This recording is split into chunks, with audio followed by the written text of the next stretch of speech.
세월이 빠르지요. 구정설 명절이 지난 지가 벌써 한 달 반이 지났습니다.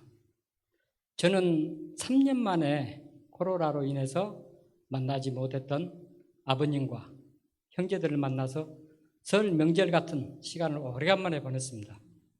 모처럼 행복한 시간이었습니다.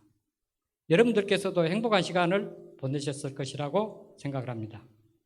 여러분, 우리는 한 해에 신정과 구정을 맞이하지요. 그러니까 신정으로 말하는 새해는 한 해가 바뀐다는 사무적이고 형식적인 그런 설 같은 생각이 들고요. 우리가 흔히 말하는 구정설은 우리가 정말 나이를 한 살 더 먹는 그런 생각이 있습니다. 우리 할아버지 때 지켰던 새해, 우리 조상 대대로 지켰던 새해여서 그런지 명절 같은 새해 같은 설날이었습니다. 여러분, 나이를 한 살 더 먹는 것이 좋으신가요? 우리 청년들은 어떻습니까? 어린 사람들은, 젊은 사람들은 나이를 더 먹는 것이 싫어하지 않는 것 같아요.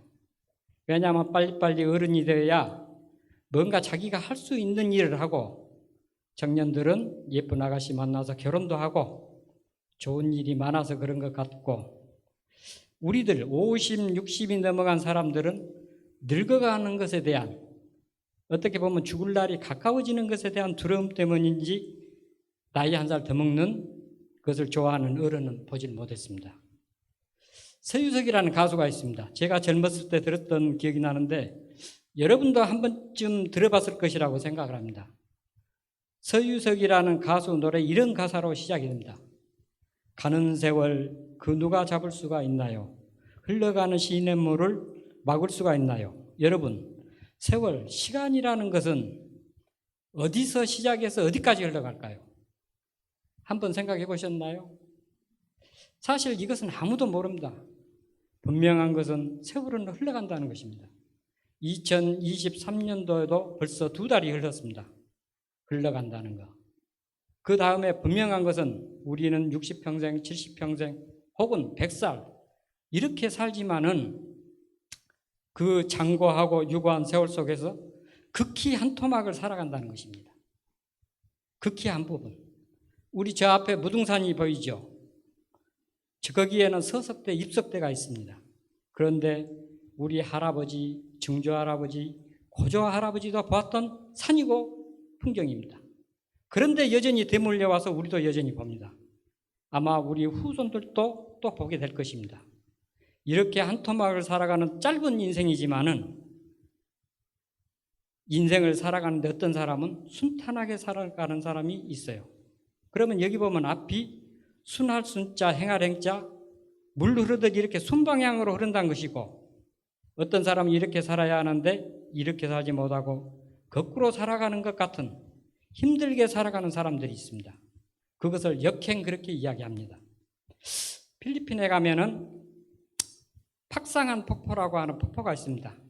마닐라에서 그렇게 멀지 않는 곳인데요. 거기에는 커다란 폭포, 우리 근교에 있는 폭포보다 훨씬 큰 폭포가 쏟아지는데 폭포물이 흘려서 계곡을 따라 흐릅니다. 그런데 관광객들이 그 폭포를 보기 위해서 보트를 타는데 이것들을 사람들이 끌고 올라갑니다. 예를 들어서 우리 집사람하고 같이 가는데 2사람을 신고 젊은 청년이 앞 뒤에서 끌고 밀고 해서 역류해서 올라갑니다. 그런데 그 물길을 역행해서 올라가는데 정말 땀을 흘리면서 힘들게 올라갑니다. 그런데 내려올 때는 그 사람들하고 같이 내려옵니다. 아주 편하고 부드럽게. 이렇게 우리 인생을 물길을 따라 흐르듯이 살아가는 인생이 있는가 하면은 어떤 경우에는 역행을 하는 삶이 있기도 한다는 것입니다. 성경은 시간에 대해서 분명히 이야기합니다. 태초에 하나님께서 천지를 창조하시니라. 창세기 1장 1절. 마지막에 주 예수여 속히 오시옵소서. 요한계시록 22장 20절. 성경의 시작과 끝이 분명합니다. 하나님께서 창조하셨고 예수님께서 재림하시면서 구원의 시간, 우리에게 허락된 구속의 세월은 끝나게 됩니다. 시간의 주관자로서 하나님을 믿고 사는 우리는, 그렇다면 하나님을 믿고 사는 그리스도인들은 하나님께서 주관하시는 시간 속에 살아가는 우리는 순행하면서 살까요? 역행하면서 살까요? 순행하기도 하고 역행하면서 살지요. 그래서 오늘은 야곱의 삶을 통해서 살펴보도록 하겠습니다. 창세기 42장 4절을 한번 보시겠습니다. 그럼 제가 한번 읽어보도록 하겠습니다. 창세기 42장 4절. 야곱이 요셉의 아우 베냐민을 그 형들과 함께 보내지 아니하였으니 이는 그 생각에 재난이 그에게 미칠까 두려워함이었더라. 한 절만 더 보겠습니다. 42장 38절. 야곱이 이르되 내 아들은 너희와 함께 내려가지 못하려니 그 형은 죽고 그만 남았음이라. 만일 너희가 가는 길에서 재난이 그에게 미치면 너희가 내 흰머리를 슬퍼하며 수월로 내려가게 함이 되리라. 간단히 말씀드리자면 계속되는 흉년으로 인해서 굶주림에 시달리게 됩니다. 그러다 어느 날 야곱이 애굽 나라에는 양식이 많다고 하는 소식을 듣습니다. 그래서 아들들에게 너희들 지금 뭐하고 있느냐, 이렇게 가족들이 굶어 죽을 지경에 있는데 가서 양식을 좀 사와라. 그렇게 해서 아들들을 보냅니다. 야곱에게는 12아들이 있었지요. 12명의 아들이 있었는데 한 아들 요셉은 애굽에 가서 이미 총리가 되어 있고 같이 사는 아들은 11명의 아들이 있습니다. 거기에 보낼 때 방금 42장 4절에서 본 것 같이 막내 아들 베냐민은 빼고 10아들만 보냅니다. 창세기 42장 4절을 다시 한번 현대어 성경으로 읽겠습니다. 그러나 야곱은 요셉의 아우 베냐민을 보내지 않았다. 베냐민에게 혹시 불미스러운 일이 생기지 않을까 염려스러워서 그랬다.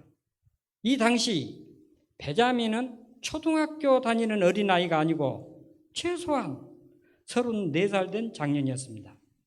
그런데 이 아이가 혹시 염려될까 봐 10아들만 보내고 베냐민은 안 보낸 것입니다. 그래서 이 10명만 갔더니 요셉은 형들이 온 것을 알아보고 형들은 요셉을 온 것을 모르는 것이죠. 총리가 되었는지를. 그런 상태에서 보니까 자기 동생 베냐민이 없는 것입니다. 이게 어찌된 일인가? 한 번도 잊은 적이 없는 동생이 보이질 않는 것입니다. 그래서 다음에는 동생을 같이 데리고 와라. 이렇게 신신당부를 합니다. 베냐민을 데리고 오지 않으면 다음에는 곡식을 사가지 못할 줄 알아라. 그러면서 형제 중 인질 한 명을 이렇게 애굽에다 묶어놓고 보냅니다. 그렇게 해서 돌아온 아들들이 아버지 야곱에게 이야기를 합니다. 애굽에 곡식을 사러 갔더니 그 나라에 높으신 어르신이 있는데 여차여차해서 어떻든 베냐민을 데리고 오라고 합니다. 베냐민을 데리고 오지 않으면 양식을 줄 수 없다고 합니다. 양식을 사갈 수 없겠다고 이야기를 한 것입니다. 그렇게 이야기를 하면서 아버지 야곱에게 베냐민을 데려갈 수 있게 해달라고 요청을 합니다. 그런데 야곱이 모든 이야기를 들었음에도 불구하고 거절합니다. 다시 한번 읽겠습니다. 38절을 현대어 성경으로 읽겠습니다.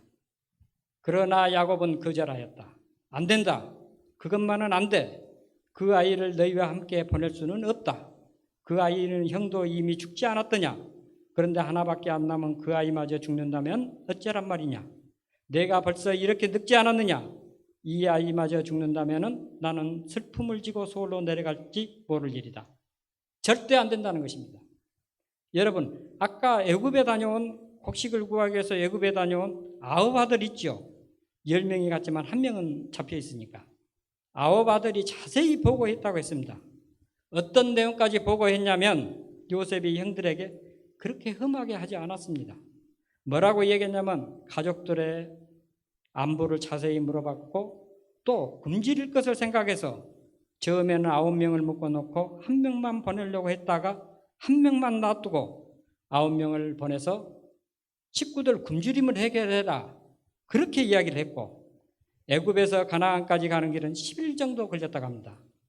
애굽에서 가나안까지 10일 동안 먹을 양식을 따로 싸주고 결정적인 것은 나는 히브리 사람들이 믿는 엘로힘 하나님을 믿는 사람이다. 이렇게 고백까지 했습니다. 거기다가 같이 간 아들 장자 아들이 루빈인데 42장 37절을 읽겠습니다. 루빈이 그의 아버지에게 말하여 이르되 내가 그를 아버지께로 데리고 오지 아니하거든 내 두 아들을 죽이소서 그를 내 손에 맡기소서 내가 그를 아버지께로 데리고 돌아오리다. 그러니까 루빈이 가만히 생각해 보니까 베냐민을 데리고 가도 아무 위험한 일이 아니란 것을 아버지 야곱에게 이야기를 한 것입니다. 그럼에도 불구하고 야곱은 이렇게 이야기를 한 것입니다. 하나밖에 안 남은 그 아이 베냐민을 이야기한 것입니다. 여러분, 그에게는 아들이 11명이 있습니다. 이 아이 빼고도 10명이 더 있어요. 그런데 야곱의 눈에는 하나밖에 안 남은 것으로 보이는 것입니다. 10대 1. 그러면 이 아이를 데리고 가면 어쩐다? 소홀로 내려갈지 모른다. 소홀은 무덤입니다. 죽음을 각오하고 이 아이를 보내지 않겠다고 이야기를 한 것입니다. 왜 야곱이 이렇게 이야기했을까요? 우리가 성경을 통해서 짐작할 수 있는 것은 야곱에게는 4명의 아내가 있었습니다. 그 중에서 자기가 가장 결혼하고 싶어서 결혼한 아내는 라헬입니다. 7년 동안 머슴살이를 하고 다시 7년을 라헬하고 결혼하려고 돈 하나 안 받고 14년간을 머슴살이를 하면서 결혼한 아내가 라헬입니다. 그런데 이 라헬이 지금 살아있느냐? 죽었습니다. 죽은 지 얼마나 됐냐? 34년이 흘렀습니다. 34년이나 흐른 사랑하는 아내, 그 아내를 가슴에 안고 살아가고 있다는 어떤 증거라고 볼 수가 있습니다. 왜냐하면 여기 지금 베냐민 얘는 라헬이 낳은 아들이거든요. 여러분 여기서 한번 생각을 해보겠습니다.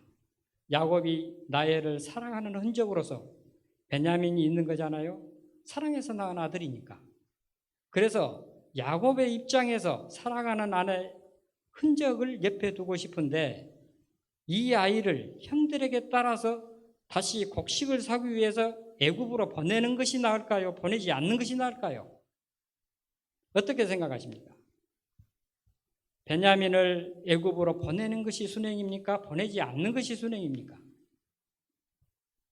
창세기 46절 3절에 보면 드디어 요셉이 아버지 야곱을 애굽 땅 가난에 찌들고 배고픔에 힘들어서 맨날 양식을 사기 위해서 애굽 땅에 왔다 갔다 해야 하는 아버지 가족을 아예 곡식이 풍성한 애굽 땅으로 초청을 해서 이민을 오게 합니다. 이때 하나님께서 야곱에게 이렇게 말씀하십니다. 하나님이 이르시되 나는 하나님이라 네 아버지 하나님이니 애굽으로 내려가기를 두려워하지 말라. 내가 거기로 너로 큰 민족을 이루리라. 그렇게 했습니다. 큰 민족을 이루게 하리라. 여러분, 너로 큰 민족을 이루게 하리라는 말씀이 처음 어디서 등장하냐면 창세기 12장 2절에 등장합니다. 내가 너로 큰 민족을 이루고 이것은 아브라함 네 고향 친척 아비 집을 떠나 내 지시한 땅으로 가라 라고 아브라함에게 부르실 때 그때 아브라함에게 하신 약속입니다. 그러니까 하나님께서 아브라함에게 하신 약속이 지금 아브라함의 손자인 야곱과 연결이 되어 있는 것입니다. 하나님의 언약이 성취된 것과 관련이 되어 있는 것입니다. 뭐가요? 야곱이 애굽에 가는 것은, 그리고 야곱이 애굽에 가는 것은 반드시 베냐민을 요셉에게 보내서 그 문제가 풀려야 하는 것입니다. 요셉을 애굽의 노예로 보내서 거기서 총리가 되게 한 것도, 기나긴 6년 동안 배고픔에 시달리면서 양식을 사기 위해서 애굽의 요셉 앞에 가게 한 것도, 베냐민을 애굽에 오게 한 것도 다 무엇과 연결이 되냐면 하나님의 언약을 성취하기 과정 속에서 일어난 일이다 하는 것입니다. 그런데 그것을 야곱이 알고 있나요? 모르고 있나요? 모르는 것입니다. 우리도 그럴 수가 있어요. 이것이 하나님의 섭리의 역사의 흐름 속에서 내가 그 흐름을 타고 순행하고 가는지 역행하고 가는지 우리가 뒤돌아볼 필요가 있는 것입니다. 그런데 분명한 것은 시간의 흐름 속에서 순행을 하면서 살아야 웬만하게 편하게 아름답게 살 수가 있는데 역행하는 삶이 인생이 있다고 하는 것입니다. 그런데 반드시 역행하는 것은 돌고 돌아서 순행으로 돌아오게 되어 있습니다. 그런데 도는 동안 그 대가를 치러야 하는 것입니다. 조선 역사를 보면 조선을 건국한 사람이 태조 이성계지요. 1392년 조선이 건국됐는데요. 이성계와 관련된 이야기를 잠깐 하겠습니다. 이성계에게는 아내가 2명 있었습니다. 첫째 부인은 한씨라고 하는 부인인데 6명의 자녀를 두었습니다. 첫째 부인은 어디서 살았냐면 이성계의 고향이 함흥입니다. 지금 같으면 북한 끝이죠. 함흥에서 살아서 고향에 있는 철학에서 향처라고 그랬습니다. 그리고 다음에 이성계가 지도자가 되지요. 그래서 우리나라 지도자들이 서울에 많이 살지요. 국회의원, 장관들. 이성계가 함흥에 있다가 개성에 와 있을 때 개성 집에다 마누라를 하나 더 뒀습니다. 그 당시에는 서울이 개성이었습니다. 개성에 있는 서울에 있는 처라고 해서 서울경자를 써서 경처라고 했습니다. 경처는 강씨였어요. 둘째 부인 강씨에게서 아들 2명을 두었습니다. 그래서 이성계가 8명의 아들을 두었는데 8명의 아들 중에서 제일 똑똑한 아들이 누구냐면은 5째 아들 이방원입니다. 그 당시 인재를 등용하기 위해서 과거 시험을 봤습니다. 3년에 한 번씩 보는데 3년마다 33명을 뽑았습니다. 1년에 11명 되는 꼴이죠. 이성계 8명의 아들 중에서 과거에 급제한 사람은 5째 아들 하나뿐입니다. 똑똑한 아들이죠. 공부만 잘했을 뿐만 아니라 신체가 건강하고 문무에 탁월했습니다. 활을 쏘면은 백발백중이었어요. 그래서 이성계가 고려를 무너뜨리고 조선을 건국하는데 굉장한功을 세웁니다. 이 잘난 아들이. 이성계가 왕이 된 것은 50대 중반이 됐을 때입니다. 그 당시에는 환갑 넘기기도 굉장히 어려울 때였습니다. 이성계가 왕이 되자마자 자기 다음에 누구를 왕의 계승자로 정할 것인지에 대한 세자 책봉 문제가 있었습니다. 8명의 아들 중에서 누가 세자로 가장 적합했을까요? 당연히 이방원이죠. 조선 건국의 1등 공신이고 또한 머리도 좋고 신체 건강하고 잘생기고 나이도 그 당시 25살이었습니다. 그런데 이성계가 세자 책봉을 누구를 했냐면은 작은 마누라 강씨가 낳은 막내 아들, 그 아이가 방석인데 10살짜리를 세자를 책봉했습니다. 왜 그랬을까요? 작은 마누라를 너무 사랑했기 때문에. 여러분, 이성계가 작은 마누라를 얼마나 사랑했냐면 왕이 되고 얼마 안 돼서 죽었습니다. 그래서 무덤을 어디다 세웠냐면은 지금 우리는 산소를 어디다 세우는 것이 전통입니까? 동네 밖에다 세우죠. 산속에다. 그런데 서울에서 가면은 사대문이라고 해서 서울 도심을 사대문안이라고 그렇게 합니다. 그래서 동서남북으로 4개의 문이 있는데 왕궁에서 제일 잘 보이는 사대문안에다가 무덤을 세운 것입니다. 그래서 자기가 왕궁에서 내다보면서 사랑하는 아내 강씨를 생각하면서 살라고 그렇게 했습니다. 그래서 왕비의 능 이름이 정능이라고 그러는데 지금은 도심에 있기 때문에 옮겼습니다.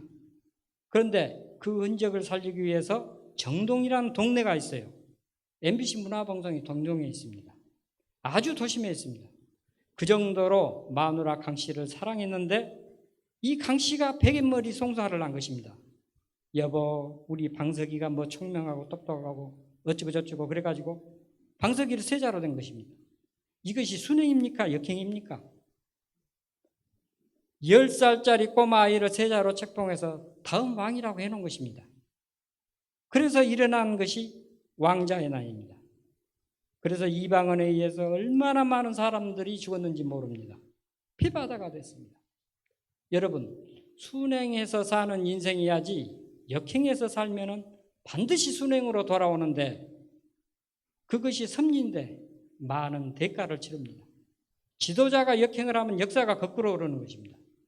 여러분, 갑자기 군인이 대통령이 돼서 수많은 사람을 죽이고 대통령이 된 사람 있죠. 얼마 전에 그는 죽었습니다. 그는 그 인생의 말로가 얼마나 부창합니까? 그 후손들이 그 대통령 손자다라고 이야기하면서 살 수 있을까요? 역행은 반드시 순행으로 돌고 돌아옵니다. 개인도 마찬가지입니다. 순행, 물 흐르듯 살면 그렇게 편하고 안전하고 역행을 하면 고난과 시련이 따라오게 되어 있습니다. 만약에 그런 것이 나에게 있다면 내가 역행을 하고 살고 있는지 그것이 아닌가 한번 되새겨 봐야 합니다. 자, 시간의 흐름에 역행하는 것은 뭘까? 우리가 살다 보면 순항하기도 하고 역행하기도 하면서 사는데 역행하는 것은 어떤 경우에 그렇게 역행하나 하는 것입니다. 집착입니다. 다시 말하면 이성계가 강씨라고 하는 작은 마누라를 집착했기 때문에 그렇게 역행을 한 것입니다. 야곱이 죽은 지 30년이 지난 아내 라헬을 너무 집착했기 때문에 역행을 한 것입니다. 여러분, 죽은 사람을 사랑하는 것은 우상숭배입니다. 그렇지 않습니까? 집착했기 때문에 그 아들 하나님께서 어디로 간다? 야곱을 내구로 보내서 큰 민족을 이루게 하려는 그런 거대한 섭리의 흐름을 가로막고 방해하고 있는 것입니다. 야곱이 이건 라헬에 대한 집착 때문에 그렇다 하는 것입니다. 그런데 실질적으로 우리가 야곱이나 이성계뿐만 아니라 소소한 일상적인 서민 생활 속에서도 사랑이란 이름으로 다른 어떤 아름다운 미명 아래 집착이 얼마나 많은지 모릅니다. 돈에 대한 집착, 명예에 대한 집착, 자식에 대한 집착. 여러분, 제가 아는 한 사람은 하남공단에서 중소기업을 하는 사장입니다. 그때 취장한 말기 환자입니다. 만약에 그 사람이 살기를 원한다면 그 사람이 그 사장 자리에 앉아 있어야 될까요? 내놔야 될까요? 만인이 다 아는 순행의 원리를 그 사람만 몰라. 일주일에 한두 번씩 회사에 나가서 결제하고 사업을 관리하면서 투병 생활하고 있습니다. 집착인 것입니다. 특히 어머니들이 놓지 못한 것이 자식에 대한 집착입니다. 저는 저희 어머니를 생각을 해봅니다. 옛날 분이라 아들, 딸 편애가 참 심해졌던 것 같아요. 저희 어머니가 아들들을 굉장히 사랑하셨습니다. 특히 큰아들 형님을. 누구든지 형님을 미워하거나 험담하거나 싫어하거나 그런 사람이 있으면 무조건 어머니의 적대관계가 돼버려요. 일가 친척도 그런 사람이 있으면 적대관계가 된 것입니다. 형님한테 너무 많이 집착했던 것 같아요. 여러분, 그렇게 되면은 신앙의 참맛을, 하나님을 믿는 그 믿음을 잘 모르는 것입니다. 인생의 우여곡절을 겪었던 욥이 모든 시험을 거친 뒤에 내린 결론입니다. 주님이 어떤 분이시란 것을 제가 지금까지는 귀로만 들었습니다. 그러나 이제는 제가 눈으로 주님을 봅니다. 여러분은 귀로만 듣는 신앙을 하십니까? 눈으로 보는 신앙을 하십니까? 눈으로 보는 신앙을 위해서 노력하시길 간절히 바랍니다. 아까 우리 어머니 이야기를 했잖아요. 형님한테 집착이 심하셨는데 우리 어머니에게는 형님이 희망이고 큰 기쁨이었습니다. 조금 더 말씀드리자면 우리 어머니가 교회를 열심히 다니셨습니다. 그 교회 그 목사님이 그러셨어요. 교회 시작하기 30분 전에 와서 앉아 계셨다고 합니다. 거의 모든 예배에. 그리고 교회 일을 잘 도우셨다고 합니다. 왜? 내가 우리 큰아들을 낳아놓고 특별히 해준 것이 없다고 어머니가 생각하신 것 같아요. 형제들이 많기 때문에 교육대학까지 보낸 것이 전부였으니까요.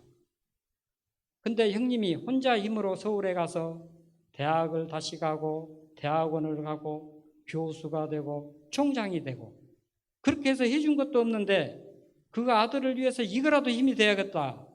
부모가 신앙을 잘한다라는 그런 말이라도 들어서 우리 아들에게 누가 되지 않아야 되겠다. 누구 총장 어머니가 믿음 생활 잘한다라는 소문이라도 들어서 힘이 되게 해줘야겠다. 이렇게 생각하신 것 같아요. 우리 어머니에게 하나님을 믿는 참 기쁨이 있었을까요? 없었을까요? 저는 걱정입니다. 같이 어머니를 대하는 동안 어머니의 신앙은 오직 큰아들만 위해서 하는 신앙이었다 하는 것입니다. 여러분, 눈으로 주님을 뵙고 눈으로 주님을 보면서 하는 신앙이란 어떤 신앙이냐? 하나님을 통해서 아들을 보는 것입니다. 우리 어머니의 예를 들자면 그러면 하나님은 어떤 분이십니까? 나를 책임져 주시는 분, 나를 얼마나 사랑하시는가? 십자가에 못 박혀서 자기 생명을 바칠 때까지 사랑하신 분이 하나님이시다. 그리고 그 하나님이 우리 인생을 책임져 주시는 분이다 라고 하는 성경의 약속이 확실하기 때문에 하나님을 통해서 아들을 보면 하나님께서 알아서 해 주실 거야 라고 하는 하나님의 책임을 맡기는 편안한 신앙을 하실 수 있었을 것이다 하는 것입니다. 이것이 눈으로 보는 신앙입니다. 돈도 마찬가지입니다. 명예도 마찬가지입니다. 돈을 벌지 마라, 명예를 취하지 마라 이런 말이 아닙니다. 하나님을 통해서 그것을 보면 의미가 달라진 것입니다. 만약에 우리가 귀로 듣는 신앙을 한다면 눈으로 보는 신앙은 어떻게 해야 될까요? 요한복음 14장 26절에 이런 말씀이 있습니다. 보혜사 곧 하나님 아버지께서 내 이름으로 보내실 성령 그가 너희에게 모든 것을 가르치고 내가 너희에게 말한 모든 것을 생각나게 하리라. 그래서 여기서 성령께서 우리에게 어떻게 해야 할지를 가르치고 생각나게 해주신다고 했습니다. 그러면 성령은 무엇이냐? 요한복음 6장 63절에 내가 너희에게 이른 말이 영이요 생명이라 했습니다. 성령은 하나님의 말씀입니다. 성령을 통해서 성령이 우리에게 임하시게 되어 있습니다. 그래서 여러분들이 아침 저녁으로 하나님 말씀을 읽고 묵상하기를 간절히 바랍니다. 그러면 그 하나님을 통해서 세상을 본다는 것이 무엇인지 알게 됩니다. 저는 감사합니다. 늦었더라도 하나님을 통해서 세상을 보고 제 아들을 보고 또 제 아내를 보고 너무나 많이 달라진 것입니다. 40살이 될 때까지 객지에서 저렇게 혼자 사는 아들을 생각할 때 얼마나 마음이 답답하겠습니까? 여러분 그렇지 않겠어요? 다른 친구들은 아들들 장가반에서 손자가 있는데 나는 아들이 결혼도 아직 안 했습니다. 그런데 하나님을 통해서 아들을 보니까 하나님은 저 아들도 사랑하시기 때문에 내 아들을 위해서 하나님의 섭리가 있으실 거이다 이렇게 믿어지게 되더라고요. 그러니까 마음이 편해져요. 여러분, 저희 어머니 이야기를 하나 더 하고 마치겠습니다. 저희 어머니가 돌아가신 지 10년이 됐습니다. 돌아가시고 나서 유품을 정리하는데 너무나 안타까웠던 게 우리가 사준 옷, 자식이 7남매니까 한 벌씩만 사줘도 7벌이잖아요. 그 옷들이 새 옷 그대로 상표도 안 떨어진 옷 그대로 옷장에 있는 것입니다. 어쩌다가 어머니를 뵈러 가면 어머니는 어떤 차림이냐? 낮고 낡은 늘어진 추리닝 차림이었어요. 그 좋은 옷을 왜 안 입으셨을까? 아끼느라고. 또 하나, 그것들을 아무리 새 옷이라고 해도 죽은 사람 옷을 누가 가져갑니까? 그래서 다 태워버렸습니다. 또 어머니 유품 중에 무엇이 있었냐면 통장 2개가 나왔습니다. 하나는 정기예금 통장인데 정기예금은 쉽게 못 빼는 돈이죠. 이자 더 받으려고 한 5천만 원이 있었고 하나는 저축예금 통장, 수시로 빼서 쓰는 생활비 쓰는 350만 원이 든 통장이 있었습니다. 그리고 어머니 성경책에 빳빳한 1,000원짜리 10장이 있었습니다. 어머니는 그것을 그냥 두고 가셨습니다. 왜? 내가 비록 암이지만은 암 치료 받고 돌아와서 이 돈 쓰면서 살아야겠다. 이 옷 입으면서 살아야겠다. 이런 생각을 하지 않고는 그럴 수 없는 것입니다. 그렇지 않습니까? 여러분, 이것이 인생입니다. 여러분, 조금 전에 말씀드렸지만 하나님의 시간 속에 섭리가 같이 이릅니다. 성경에는 족보가 나오지요. 아담으로부터서 쭉 아브라함, 우리가 이야기한 야곱을 거쳐서 예수 그리스도, 그리고 그 끝에 여러분과 나까지 있는 것입니다. 여러분은 어느 날 하늘에서 뚝 떨어져서 여기 있는 것이 아니라 아담으로부터 시작해서 섭리의 흐름 속에 여러분이 있고 내가 있는 것입니다. 시편 39장 6절, 진실로 각 사람은 그림자같이 다니고 헛된 일로 소란하며 재물을 쌓으나 누가 거둘지 알지 못하나이다. 이것은 시인의 고백입니다. 우리 인생하고 너무나 똑같은 것입니다. 여러분, 하나님의 섭리의 시간 속에서 역행하는 삶을 사시겠습니까? 순행하는 삶을 사시겠습니까? 2023년도도 벌써 2달이 지났습니다. 유효한 세월 속에서 정말 한마디에 불과한 시간입니다. 이 시간을 잘 사는 여러분과 제가 되기를 바라면서 말씀을 마치겠습니다. 기도하겠습니다.